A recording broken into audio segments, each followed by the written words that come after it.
Untuk ketatkan,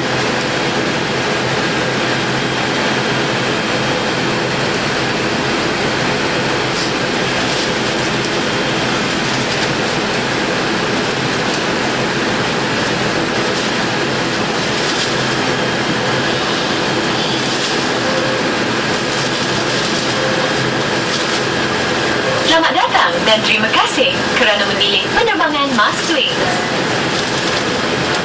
Ketika kita bersiap untuk berlepas, sila pastikan semua barangan anda disimpan.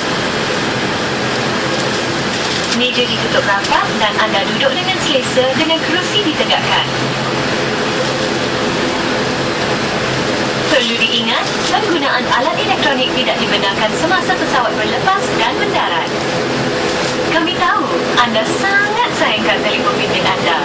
Bagaimanapun, ia perlu ditutup semasa penerbangan ini. Anda juga dilarang merokok sama sekali. Untuk keselesaan dan keselamatan anda, kami ingin menunjukkan demonstrasi keselamatan yang singkat. Pesawat ATR 72 mungkin berbeza dengan pesawat lain yang pernah anda naiki. Oleh itu, langkah keselamatannya mungkin berlainan. Apabila anda melihat tanda ini dinyalakan, sila kembali ke kerusi anda dan pasang tali pinggang keledar. Untuk memasangnya, hanya masukkan pangkal lip ke kepala tali pinggang.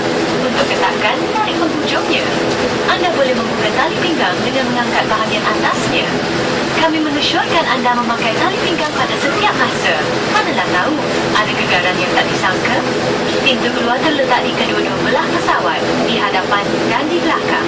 Semasa kecemasan, tanda keluar akan dinyalakan bagi membantu anda mencari pintu keluar.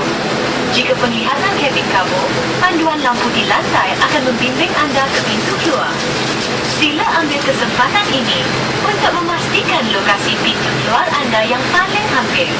Ingat, ianya mungkin di belakang anda.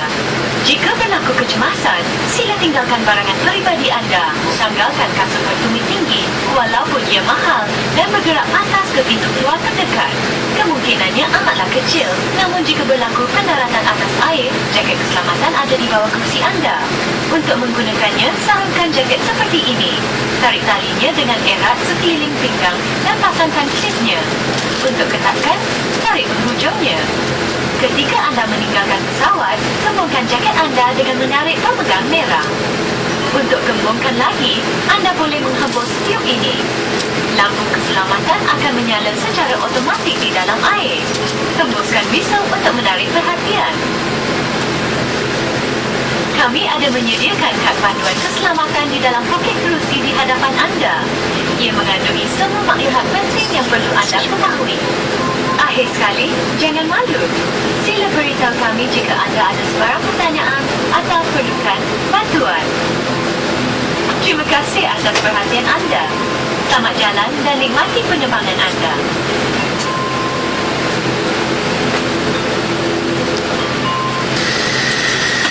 Saudara puan-puan, sebenarnya keselamatan syai lampu di dalam kabin ini akan digunakan untuk berlepas dan mendarat nanti. Jika ada yang membaca, silakan para pembaca di atas anda. Ladies and gentlemen, as a safety measure, the cabin lights will be dim for takeoff and landing.